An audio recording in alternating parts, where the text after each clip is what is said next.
அனைவருக்கும் வணக்கம். NEET biology Tamil Nadu channel சார்பாக உங்களை அன்புடன் வரவேற்கிறோம். இன்றைக்கி நம்ம பார்க்க போகிற டாபிக் வந்து கெமியோஸ்மோட்டிக் ஹைப்போதசிஸ் அல்லது கெமியோஸ்மோட்டிக் தியரி. சரியா, பொதுவாக வந்து ஹைப்போதசிஸ்க்கும் தியரிக்கும் என்ன டிஃப்ரென்ஸ் அப்படின்னு பார்த்தீங்கன்னா, ஹைப்போதசிஸ் அப்படின்றது வந்து it is having more objections அப்படின்னு அர்த்தம். சரியா, அதுக்கு வந்து முரண்பாடான கருத்துக்கள் நிறைய இருக்குது அப்படின்னு அர்த்தம். தியரி அப்படிங்கிறது வந்து it has been accepted world wide. அதில் கொஞ்சோண்டு அப்ஜெக்ஷன் தான் இருக்குது அப்படின்னு அர்த்தம். சரிங்களா, ஸோ அப்போது இந்த ஹைப்போதசிஸ் வந்து தியரி அப்படின்னு சொல்லிட்டு உங்கள் ஸ்டேட் போர்ட் புக்கில் கொடுத்துருப்பாங்க. So anything you can write, no problem. ஏன்னா இவருடைய தியரிக்கு வந்து பார்த்திங்கன்னா நோபல் ப்ரைஸ் எல்லாம் கொடுத்துருக்காங்க. ஸோ அதனால் இட் ஹஸ் பீன் ரெக்கக்னைஸ்டு. இந்த தியரி வந்து ரெக்கக்னைஸ்டு அப்படிங்கிறதுனால இட் இஸ் எ தியரி. சரியா, it has been not recognised by many of the persons அப்படின்ற பட்சத்தில் it may be a hypothesis. ஞாபகம் வச்சுக்கோங்க. So here Peter D Mitchell இவர் தான் வந்து 1966 இந்த கெமியோஸ்மோட்டிக் ஹைப்போதசிஸ் தியரியை வந்து கண்டுபிடிச்சாங்க. ஆக்சுவலாக வந்து இது எது சம்மந்தப்பட்ட ஒரு டாபிக் அப்படின்னா உங்களுக்கு நல்லாவே தெரியும். குளோரோபிளாஸ்ட்டுக்குள்ளேயும் மைட்டோகாண்ட்ரியாக்குள்ளேயும் நடக்கக்கூடிய ஒரு ப்ராசஸுங்க. ஆக்சுவலாக ஆஸ்மாசிஸ் அப்படின்னா என்னென்னு உங்களுக்கு தெரியும். அதாவது ஒரு மெம்பரேன் இருக்கும், அதில் இந்த சைடு ஒரு சொல்யூஷன் இருக்கும், இந்த சைடு ஒரு சொல்யூஷன் இருக்கும். இந்த ரெண்டு சைடும் இருக்கக்கூடிய சொல்யூஷனை ஈக்குவலைஸ் பண்ணுறதுக்கு, அதாவது இந்த சொல்யூஷனுக்குள்ளே இருக்கக்கூடிய சொல்யூட்ஸ் இருக்குது பார்த்தீங்களா. ரொம்ப சிம்பிளாக சொல்லணும் அப்படின்னாக்கா, ஒரு மெம்பரேன் இருக்குது, அந்த மெம்பரேனுக்கு இந்த சைடு வந்து சால்ட் வாட்டர் இருக்குது, இந்த சைடும் சால்ட் வாட்டர் இருக்குது. இந்த சால்ட் வாட்டருக்குள்ளே இருக்கக்கூடிய சால்ட்டினுடைய கான்சன்ட்ரேஷன் இருக்கு இல்லையா, அந்த கான்சன்ட்ரேஷனை ஈக்குவலைஸ் பண்ணுறதுக்கு அதுக்குள்ளே சால்ட் வாட்டருக்குள்ளே என்ன இருக்குது, வாட்டரும் சால்ட்டும் தானே. அந்த வாட்டர் வந்து இங்கேயும் அங்கேயும் மூவ் ஆகி ஈக்குலிபிரியம் ஸ்டேட்டை வந்து மெயின்டைன் பண்ணும். அதுதான் வந்து ஆஸ்மாசிஸ். சரியா, ஸோ இந்த ஆஸ்மாசிஸ் சம்மந்தமாக தனியாக ஒரு வீடியோவில் நான் பேசுகிறேன். இப்போதைக்கு வந்து கெமியோஸ்மோசிஸ் அப்படின்னா என்ன அர்த்தம்னா, maintenance of the solute concentration அல்லது மெயின்டெனன்ஸ் ஆஃப் த அயான்ஸ். சரியா, maintenance of the ions inside and outside the membrane. மைட்டோகாண்ட்ரியாலையும் இதே ப்ராசஸ் நடக்கும். மைட்டோகாண்ட்ரியாலையும் டபுள் மெம்பரேன் ஸ்ட்ரக்சர் இருக்கும். அதில் மைட்டோகாண்ட்ரியாவுக்கு வெளியிலையும் மைட்டோகாண்ட்ரியாவுக்கு உள்ளேயும் இருக்கக்கூடிய ionic concentration, especially H+ ions, that is protons. சரி, இந்த இது எதுக்கு நடக்கணும், ஏங்க உள்ளேயும் வெளியும் H+ அயான்ஸினுடைய கான்சன்ட்ரேஷன் வந்து ஈக்குவலாக இருக்கணும் அப்படின்னா, அந்த ஈக்குவல் ஆகிறது அப்படிங்கிறது முக்கியம் கிடையாதுங்க. அந்த ஃபார்மேஷன் ஆஃப் ATP அப்படின்னு சொல்லுவாங்க இல்லையா, தட் இஸ் பாஸ்ஃபோரிலேஷன் அப்படிங்கிற ஒரு ப்ராசஸ். சரியா, பாஸ்ஃபோரிலேஷன் அப்படிங்கிறது வந்து ADP கூட ஒரு பாஸ்பேட் சேர்ந்துச்சு அப்படின்னா அதுக்கு பேர் பாஸ்ஃபோரிலேஷன். ADP மட்டும் இல்லை, எந்த ஒரு சப்ஸ்டன்ஸ் கூட வந்து பாஸ்பேட் சேர்ந்தாலும் அது வந்து பாஸ்ஃபோரிலேஷன் தான்.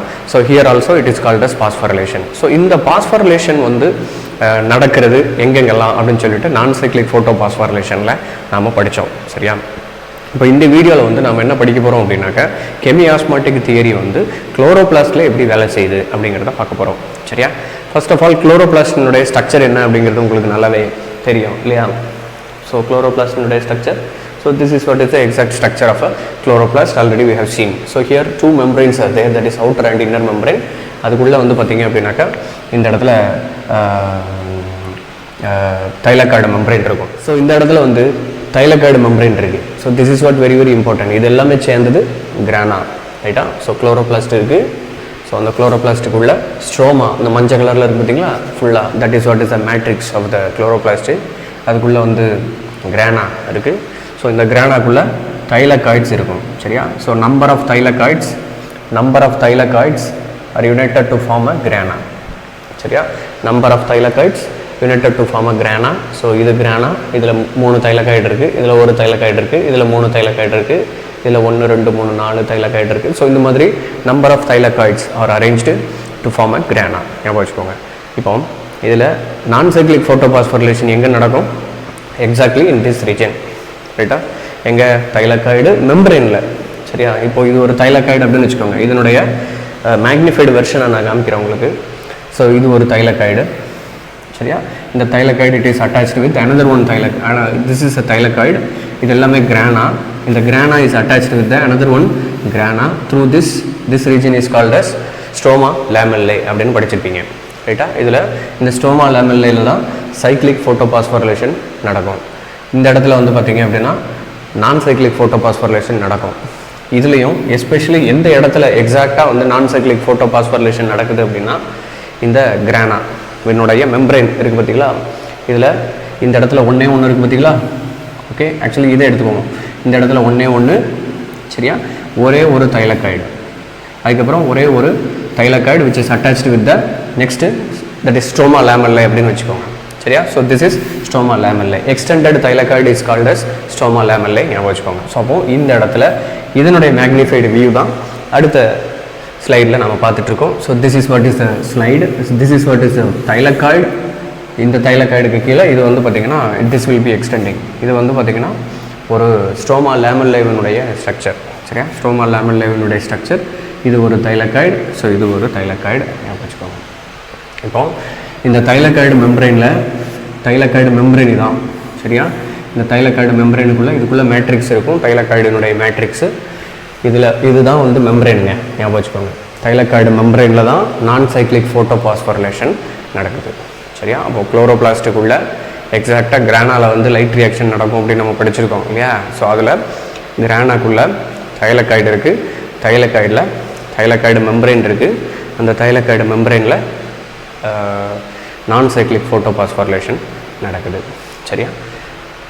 இப்போ இந்த நான் சைக்ளிக் ஃபோட்டோபாஸ்போரிலேஷனுக்கும் கெமியோஸ்மோட்டிக் தியரிக்கும் என்ன சம்மந்தம் அப்படிங்கிறத பார்ப்போம். சரியா? ஸோ இதில் ஃபர்ஸ்ட் ஆஃப் ஆல் இந்த ஏற்கனவே நான் சொன்ன மாதிரி இது ஒரு தைலகாய்டு. இந்த தைலகாய்டினுடைய மெம்பரேன் தான் இது. சரியா? தைலகாய்டினுடைய மெம்பரேன் தான் இது. இந்த thylakoid மெம்பரேனில் PS1 cytochrome B6F PS2 இது ஆக்சுவலி இந்த மாதிரியான ஒரு ஸ்ட்ரக்சர் நம்ம படிச்சிருக்கோம் இல்லையா? ஓகே. ஸோ இந்த இடத்துல வந்து இப்படி நடக்கும். இதுதான் வந்து non cyclic photophosphorylation. So non cyclic photophosphorylation is located in the thylakoid membrane ஞாபகம் வச்சுக்கோங்க. இதில் இந்த ஸ்டெப் இருக்குது பார்த்தீங்களா? இந்த ஸ்டெப் வந்து ரொம்ப ரொம்ப முக்கியம். சைட்டோக்ரோம் B and F இருக்கு இல்லையா? அந்த B and F வந்து பார்த்திங்கன்னா ATP ப்ரொடக்ஷன் அப்படின்னு ஒன்று நடத்தும். சரியா? அந்த சைக்ளிக் ஃபோட்டோபாஸ்போரிலேஷனுடைய ஸ்லைடை நான் காமிக்கிறேன். So this is what is the exact thing happening in the thylakoid membrane. அதில் especially we are focusing on this region. ரைட்டா? அதில் சைட்டோக்ரோம் B6F காம்ப்ளெக்ஸ் இருக்குல்ல, அது வந்து ATPயை ப்ரொடியூஸ் பண்ணுங்க. சரியா? ATPயை ப்ரொடியூஸ் பண்ணும். சரி, ஏடிபியை ப்ரொடியூஸ் பண்ணது ஓகே. அந்த ஏடிபியை ப்ரொடியூஸ் பண்ணும் பொழுது அது என்ன பண்ணுமா, வெளியில் இருக்கக்கூடிய புரோட்டான்ஸை தூக்கி உள்ளே வச்சுருமா. இதுக்குள்ளே குளோரோபிளாஸ்டினுடைய ஸ்ட்ரோமா இருக்குல்ல, குளோரோபிளாஸ்டினுடைய ஸ்ட்ரோமா. தைலகாய்டு மெம்பரேனுக்கு வெளியில் என்ன இருக்குது? ஸ்ட்ரோமா தானே இருக்குது. அதை தான் ஏற்கனவே நம்ம பார்த்தோம். சரியா? தைலகாய்டு மெம்பரேனுக்கு வெளியில். ஸோ தைலகாய்டு மெம்பரேனுக்கு வெளியில் ஸ்ட்ரோமா தான் இருக்குது. அப்போ ஸ்ட்ரோமாவில் இருக்கக்கூடிய H+ அயான்ஸை வந்து உள்ளே தூக்கி கொண்டு வந்து போட்டுருது during the formation of ATP. சரியா? யார்? Cytochrome B6 and F complex. இது ஒன்று. ரெண்டாவது வந்து பார்த்திங்கன்னா இந்த ரியாக்ஷன் இருக்குது பார்த்தீங்களா? இந்த ரியாக்ஷனில் H2O will be broken down to form more number of H+ ions. சரியா? இதுக்கு பேர் ஃபோட்டோலைசிஸ் அப்படிம்போம். And this photolysis is responsible for the increase in the H+ ions inside the thylakoid matrix. சரியா? தைலகாய்டு மெம்பரேன் வழியாக அது உள்ளே போயிடுது. சரியா? போகிறதுனால அக்யூமுலேஷன் இந்த இடத்துல வந்து பார்த்திங்கன்னா H+னுடைய அக்யூமுலேஷன் ஜாஸ்தியாக இருக்குது. there are two types of H+. So H+னா என்னது? ப்ரோட்டான்ஸ். ஸோ அந்த ப்ரோட்டான்ஸினுடைய கான்சன்ட்ரேஷன் தைலகாய்டு மெம்பரேனுக்கு உள்ளே இருக்கக்கூடிய லியூமன், இதுக்கு ஆக்சுவலி மேட்ரிக்ஸ்ன்னு நம்ம சொல்லக்கூடாது, that is called as lumen. ரைட்டா? லியூமன் அப்படிங்கிறது வந்து தைலகாய்டுக்கு உள்ளே இருக்கக்கூடிய பகுதி. அப்போ அந்த லியூமனுக்குள்ளே அதிகமான அளவு புரோட்டான்ஸ் வந்து அக்யூமுலேட் ஆகுது. அதுக்கு காரணம் என்ன அப்படிங்கிறத தான் இவ்வளோ நேரம் நம்ம எக்ஸ்பிளைன் பண்ணோம். சரியா? சரி, இந்த அக்குமுலேஷன் அப்படிங்கிறது வந்து ஜாஸ்தியாக okay, inside that proton concentration will be raised. சரிங்களா? Proton concentration will be raised. அப்படி புரோட்டான் கான்சன்ட்ரேஷன் வந்து ரைஸ் ஆகும்போது அதிகமான அளவுக்கு புரோட்டான்ஸ் வந்து வெளியில் போகிறதுக்கு நிறைய வாய்ப்புகள் இருக்குது. ஞாபகம் வச்சுக்கோங்க. ஆக்சுவலி இந்த கெமியோஸ்மோட்டிக் தியரி என்ன சொல்லுது அப்படின்னா, நான் சைக்ளிக் ஃபோட்டோபாஸ்போரிலேஷனில் ப்ரொடியூஸ் ஆகக்கூடிய ATP இருக்கு இல்லையா, that ATP will be produced only in the presence of ATP synthesis due to the accumulation of H+ ionsன்றாங்க. புரியுதா? இன்னொரு வாட்டி நான் சொல்கிறேன். நார்மலி இந்த சைட்டோக்ரோம் B6 அந்த இடத்துல ப்ரொடியூஸ் ஆச்சு இல்லையா ஒரு ATP நான் சைக்ளிக் ஃபோட்டோபாஸ்போரிலேஷனில். சரியா? அந்த ATP எங்கே ப்ரொடியூஸ் ஆகுதான்? இந்த இடத்துல ப்ரொடியூஸ் ஆகுதான். ஏன் அப்படின்னா இன்சைடு H+ அயான்ஸினுடைய கான்சன்ட்ரேஷன் ரைஸ் ஆகுதான். அப்படி ரைஸ் ஆகிறதுனால என்ன ஆகுதுன்னா, more amount of concentration will be there inside the lumen of the thylakoid. அதுக்கப்புறம் அந்த கான்சன்ட்ரேஷன் கிரேடியண்ட்டை வெளியில் மெயின்டைன் பண்ணுறதுக்கு கான்சன்ட்ரேஷன் கிரேடியண்ட்டை வெளியில் மெயின்டைன் பண்ணுறதுக்கு இந்த H plus ions are moving towards the lower membrane. சரியா, லோயர் இந்த மெம்பரைன் இந்த சைடில் இருக்கக்கூடிய மெம்பரைன் வழியாக அது வெளியில் போகுது.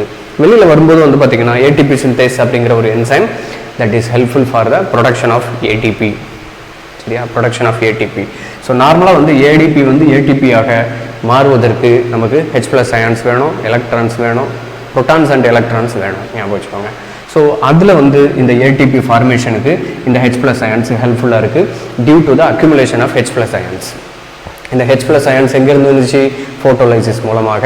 And cytochrome B6 and F complex வந்து வெளியிலேருந்து H ப்ளஸை கீழே கொண்டு வந்திருக்குது. சரியா, அப்போ தைலக்காய்டு மெம்பரேனுக்குள்ளே இருக்கக்கூடிய புரோட்டான் கிரேடியன்ட் வந்து ஜாஸ்தி ஆகும்போது it is tend to move outside of the lumen of the thylakoid. அப்படி வெளியில் மூவ் ஆகும்போது அந்த இடத்துல ஏடிபி சிந்தேஸ் வந்து it is accepting the H plus ions and it is used that H plus ions for the formation of ATP. This process is called as photophosphorylation. சரியா, ஒளி பாஸ்பரிகரணம் அப்படிம்பாங்கள்ல, அந்த ஒளி பாஸ்பரிகரணத்தில் எலக்ட்ரான்ஸ் வருது, ஓகே, அது தனியாக நம்ம நான் சைக்ளிக் ஃபோட்டோபாஸ்பரலேஷனில் பேசணும், ஃபார்மேஷன் ஆஃப் ஏடிபி. ஆனால் இங்கே வந்து பார்த்திங்கன்னா protons are essential for the formation of ATP and this is performed due to the accumulation of H plus ions inside the lumen. சரியா, லியூமன் அப்படிங்கிற ஒரு பகுதியில் அதிகமான அளவு புரோட்டான்கள் சேர்வதனால் இந்த ஒளி பாஸ்பரிகரணம் நடைபெறுகிறது. அதுக்கு தேவையான நொதி என்ன அப்படின்னு பார்த்தீங்கன்னா ஏடிபி சிந்தேஸ் அப்படிங்கிற என்சைம். இதை சொன்னவர் தான் வந்து பார்த்திங்கன்னா நம்ம பீட்டர் மிச்சல் அப்படின்னு சொல்லிட்டு 1966 சொன்னாப்ல. சரியா, ஸோ இது வந்து ரொம்ப சின்ன டாபிக் தான், but it is very very essential. ஏன்னா நீட் எக்ஸாமினேஷன் பொறுத்தவரையில் இந்த கெமி ஆஸ்மாட்டிக் தியரி வச்சு ஒரு கொஸ்டின் கண்டிப்பாக கேட்பார்கள். நீங்கள் இந்த கான்செப்டை நல்ல தெளிவாக படித்து புரிஞ்சுக்கோங்க. வேறு ஏதாவது டவுட் இருந்துச்சு அப்படின்னாக்கா நீங்கள் கமெண்ட் பண்ணுங்கள், கண்டிப்பாக நான் ரெஸ்பாண்ட் பண்ணுறேன். சரியா, மேலும் பல தகவல்களை தெரிந்து கொள்வதற்கு நீட் பயாலஜி தமிழ்நாடு சேனலை சப்ஸ்கிரைப் பண்ணுங்கள்.